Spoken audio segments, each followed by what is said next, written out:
Taking a stand on President Trump's border wall, the debate is shaping up along party lines at the San Diego City Council. My feeling is that it is a legal crop in California. Why should we prohibit our farmers in the city of Oceanside from growing a legal crop? The promise of potential profits from a newly legalized crop and the North County farmers who want to dig in to cannabis cultivation. And it's the next frontier for genetic research. The Salk scientist who helped repair a disease-causing gene.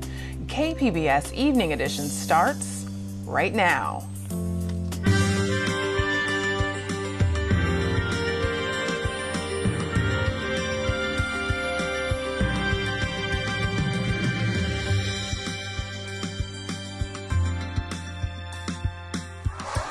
Good evening and thanks for joining us. I'm Ebony Monet.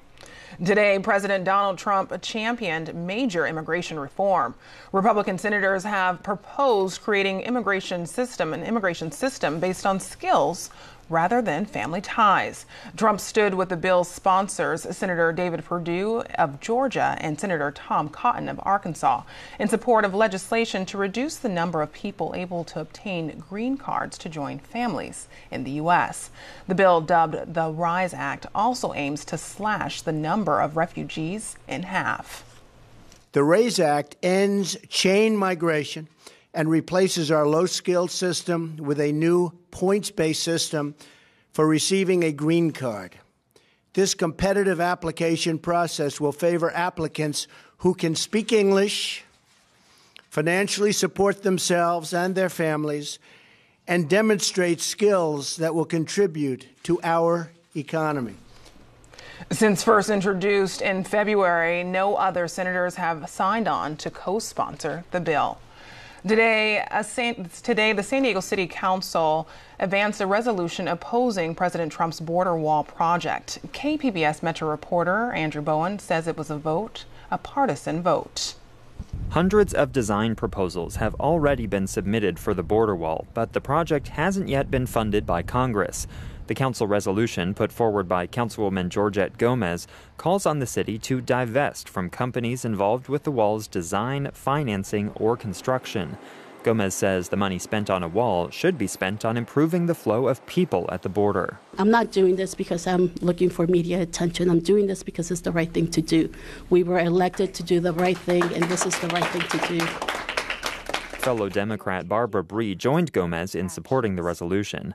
Republicans Chris Cate and Scott Sherman voted against it, saying it was not the city's job to focus on federal issues. I can get you phone numbers for congressional leaders, for congressional senators, for federal people that can deal with this. That's where all this should be, not in front of the Budget Committee of the City of San Diego. All in favor? Aye. All against? The 2-2 vote forwards the resolution to the full City Council with no recommendation from the committee. The full council is expected to vote on the resolution in September. Andrew Bowen, KPBS News. A new California law will stop lawyers from asking about immigration status in civil courts. Governor Jerry Brown signed a bill Monday that makes a plaintiff's immigration status irrelevant to the issue of liability in a civil case. A plaintiff and try and see, like, okay, let's look at their surname, let's look at their picture, do we think they might be undocumented? And it's just completely discriminatory, and to say that someone you injured might be less value of a case because of their immigration status is just, we thought, wholly wrong. The new bill prohibits legal inquiry into a person's immigration status if they bring forth a claim to enforce state labor, employment, civil rights, or housing laws. The Trump administration may start investigating universities over whether their admissions policy illegally discriminate against applicants. The New York Times has reported about a recent internal Justice Department job posting seeking employees interested in investigations connected to intentional race-based discrimination in college admissions. Advocacy groups say this language targets programs designed to allow schools to consider race in pursuit of diversity on campus. University of California President Janet Napolitano issued a statement today in light of media reports. She said the UC has been increasing its outreach efforts to underrepresented groups like Latinos and African Americans while following Prop 209. And she says it would be tragic if these efforts ran afoul of this so-called misguided initiative from the Justice Department. A justice official told AP today the notice was a personnel posting and not a new policy. Starting next year, Anthem Blue Cross will no longer offer San Diegans a health plan through Covered California. KPBS health reporter Kenny Goldberg says there are other changes in store for 2018. Covered California health insurance premiums will rise an average of 12.5% next year. If President Trump decides to stop funding cost-sharing subsidies, some consumers could see an additional 12% rate hike. Vernita Todd is Senior Vice President of Health Center Partners of Southern California. She says those price hikes will be tough to swallow. But it's important to note that if you change your insurer, say if you have Anthem and you go to a Molina, there's a chance that you don't face those premium increases. So shopping between insurers is really important for customers. Covered California officials say political squabbling over the Affordable Care Act has disrupted the health insurance market. Kenny Goldberg, KPBS News. For the first time in the United States, scientists have edited the DNA of human embryos.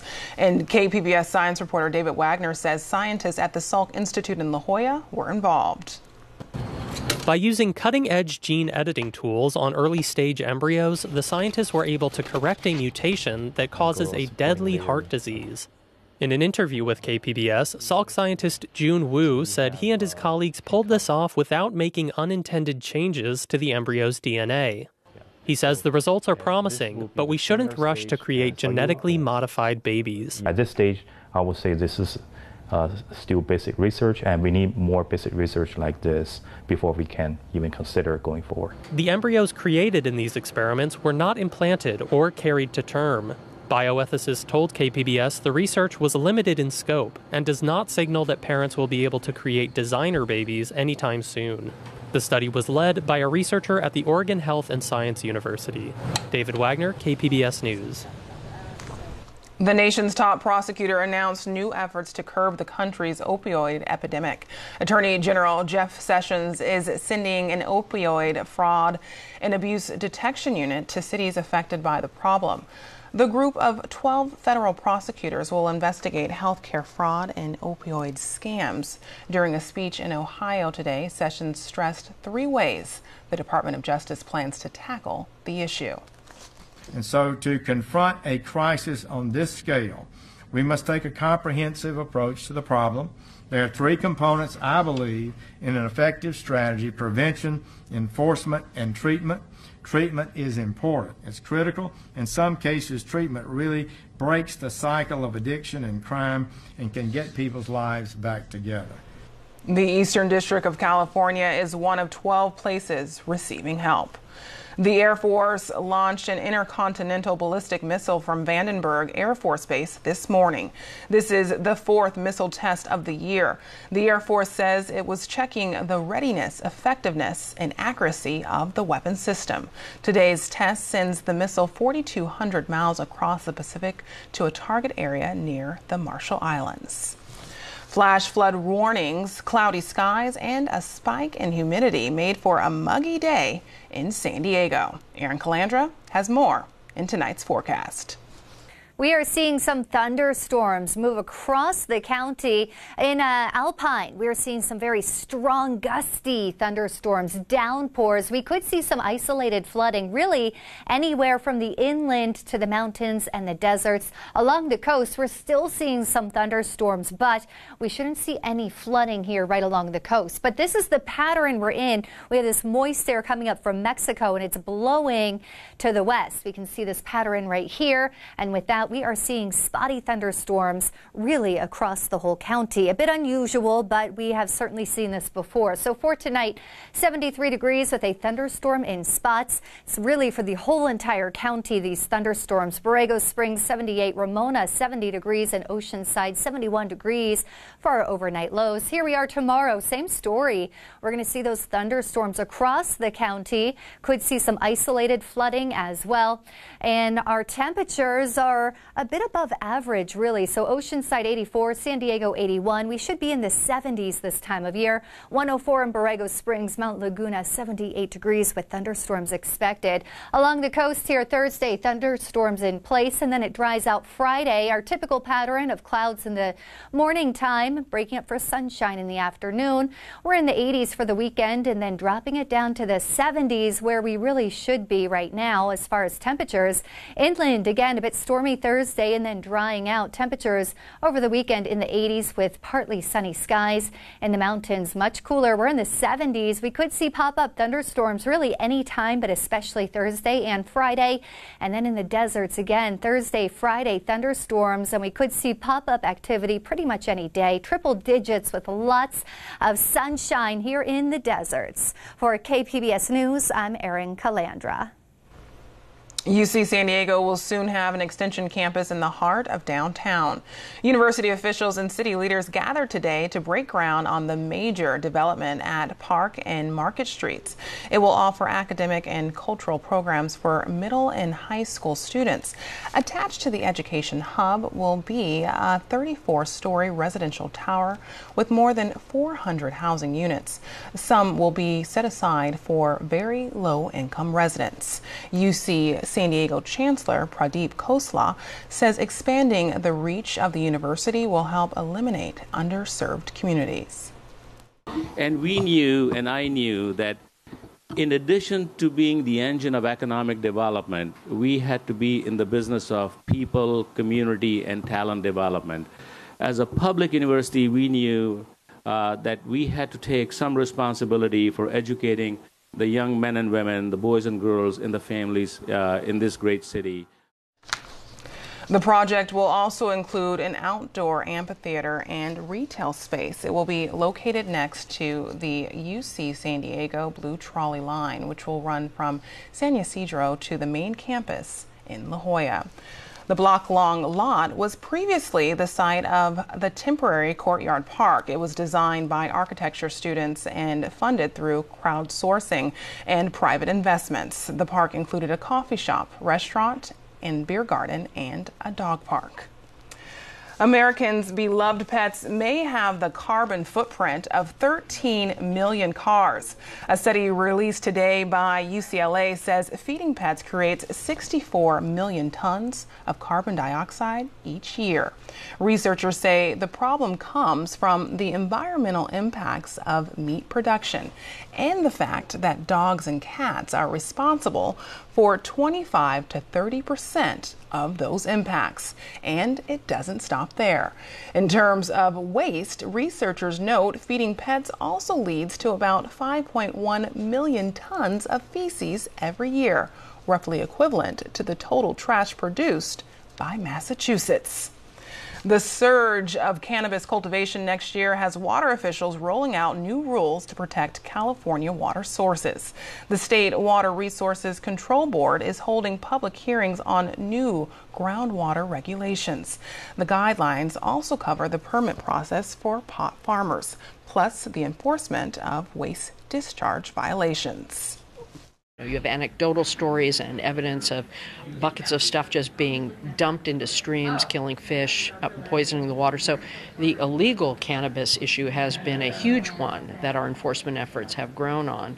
Now, as cannabis is legalized and people are coming into the fold, the expectation is they are going to meet the same rules or even stricter rules. Officials estimate as many as 16,000 state growers will apply for cultivation licenses in January. They expect to have rules finalized by October. This newly legalized crop may help San Diego County farmers. Many are struggling to stay in business with rising water bills and higher labor costs. KPBS North County reporter Allison St. John says Oceanside is seriously considering how to regulate the cultivation of cannabis. Mike Milano's family has been farming in Morrow Hills in North Oceanside for more than 40 years. But Milano recently left his position as CEO of the family business to go out on his own. Now he's researching greenhouses and lobbying for a new crop to cultivate. We believe that the state of California has said that cannabis is a commercial crop, commercial agricultural crop, and as a longtime farmer, we believe that we should be allowed to farm that in compliance with state laws. The city of Oceanside still has over 3,000 acres of agricultural land, more than other incorporated cities in San Diego County. Local farmers and residents would like to keep it that way. The question is how to keep agriculture economically viable. If we're not allowed to change into other crops, it will be difficult for us to be competitive over the next several years. Many of these farms will be gone and turned into houses. Oceanside City Councilman Jerry Kern, a Republican, sits on the city's medical marijuana ad hoc committee, which is now considering how to regulate marijuana. I voted against them both. I voted against the medical marijuana back in the 90s. I voted against the recreational use this time. But 57% of the people in the city of Oceanside voted for it. Oceanside residents David and Amber Newman know public opinion is swinging their way. They own a state-licensed indoor nursery that grows cuttings for patients who want to grow their own medicinal marijuana. And this right here is what most of our patients start with. But basically, these are cuts off of a mother plant. So, and then our members will take this and they'll plant it in their garden. They can do hydro, they can go into soil. Whatever works best for them. Everybody kind of has their own technique. The Newmans threatened to put a citizens' initiative on the ballot if Oceanside City Council did not consider regulating marijuana to make it legal locally. With the city being now willing to actually have the conversation, we decided to shelve our initiative and kind of pull it back and basically do our best to be able to work with the city instead of being confrontational and working against them. The Newmans say several hundred patients rely on them for cuttings, but right now there is nowhere in the county to grow it legally. No, not at this time. The unincorporated areas of San Diego County actually did have licensed cultivation options available until the last election. And the new Board of Supervisors went in and basically took all that back. Councilman Kern, who is running for a seat on the County Board of Supervisors next year, says developing regulations locally is a better way to go. I think the county was wrong when they said let's just ban it, because it opens themselves up through the initiative process that they lose all control. If somebody puts a voter's initiative forward and it passes, then you're not in the driver's seat anymore. Kern is optimistic his city council will be on board with marijuana cultivation by the end of this year. My feeling is it is a legal crop in California. Why should we prohibit our farmers in the city of Oceanside from growing a legal crop? A report presented to the Oceanside City Council suggested while avocados yield just over $8,000 an acre, cannabis can yield more than $4 million an acre. Back in Morrow Hills, Joel Weisberger is anxious to develop open greenhouses to cultivate marijuana. His indoor nursery in Vista was busted, but charges were dropped because he had all the correct state paperwork. Now he's working with the San Diego Farm Bureau, which officially supports developing local regulations to make commercial cultivation of marijuana legal. Growers, they don't want to spend $30,000 a month on electricity. They do it because they have to, because it's secure and hidden. But if you could grow the same quality product and use the power of the sun, it not only brings overhead down, but it's definitely more environmental. David Newman says farmers and growers are watching the outcome of this debate carefully. If the council decides to vote no when all is said and done, we will have to put our initiative into play, which will mean gathering signatures and going ahead and putting it onto a 2018 ballot. One way or another, Oceanside could well be at the forefront of legalizing local marijuana cultivation, not only in industrial warehouses, but also on agricultural land. Allison St. John, KPBS News. The climate in San Diego County makes for an ideal environment to grow fresh fruits and vegetables. Volunteers are taking advantage of this by planting a new free garden in one of San Diego's densest communities. KPBS City Heights reporter Taryn Minto has details. Here at the corner of El Cajon Boulevard and Central Avenue in San Diego City Heights neighborhood is a freshly planted garden that'll be ripe for the picking this fall. Now, the garden comes from the volunteer group Eat San Diego and the El Cajon Boulevard Business Improvement Association. And they've planted it for the community that when it comes time to harvest in the fall, they'll be able to pick it for free. The crops planted here range from tomatoes, herbs, and even citrus trees. Now, the group says the biggest challenge for keeping this garden up and running is actually getting the water into the park, but they're looking to local businesses for help with that. Reporting in City Heights, I'm Taryn Minto for KPBS News. Public Matters Market Makeover is a comprehensive strategy for addressing the grocery gap in food deserts. From our sister station in Los Angeles, KCET introduces us to Roosevelt High School students who helped transform a market in Boyle Heights, in the Boyle Heights neighborhood.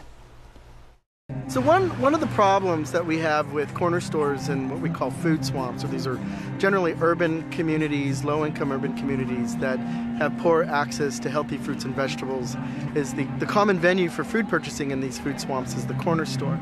And they oftentimes don't offer lots of fruits and vegetables, if any at all. And so we work with the store owner so that they not only can supply fruits and vegetables for purchasing and consumption, but that they also can get them at low cost so the community can afford them. The Market Makeover is a really comprehensive approach to addressing healthy food access.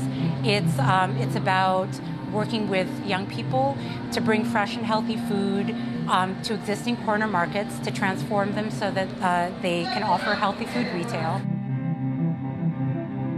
Got involved with Public Matters it's been about 3 years now, almost.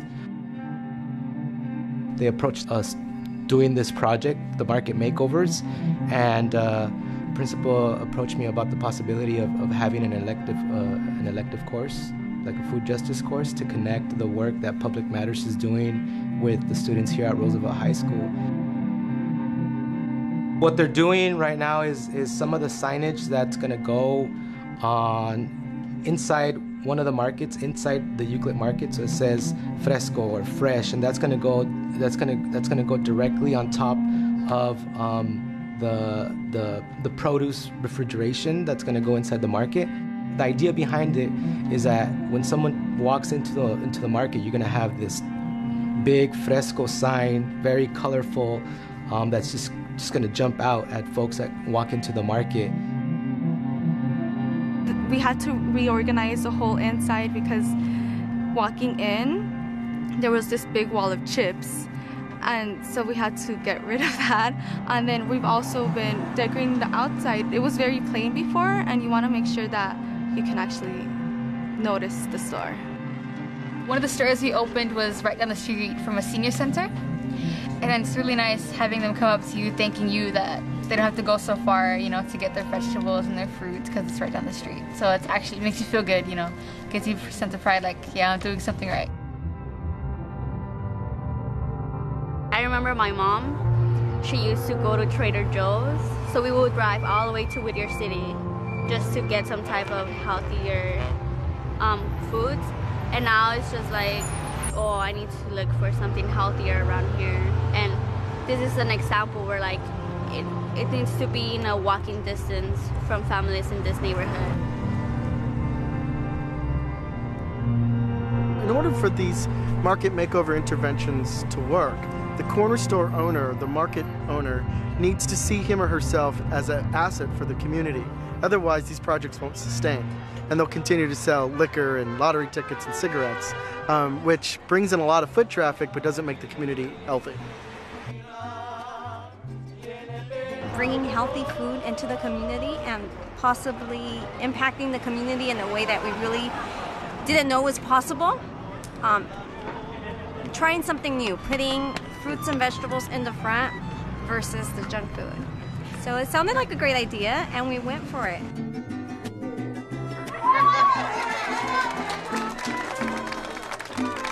the difference of a little bit of paint, moving things around. It even looks larger.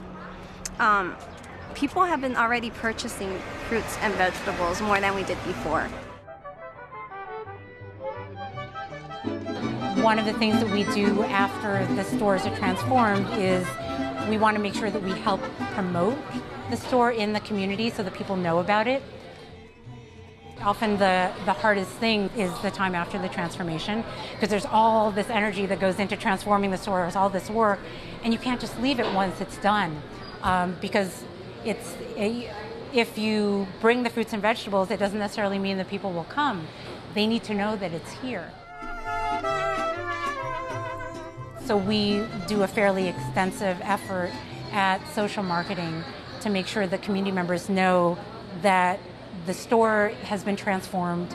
It offers a wider range of options for families, and particularly healthier options.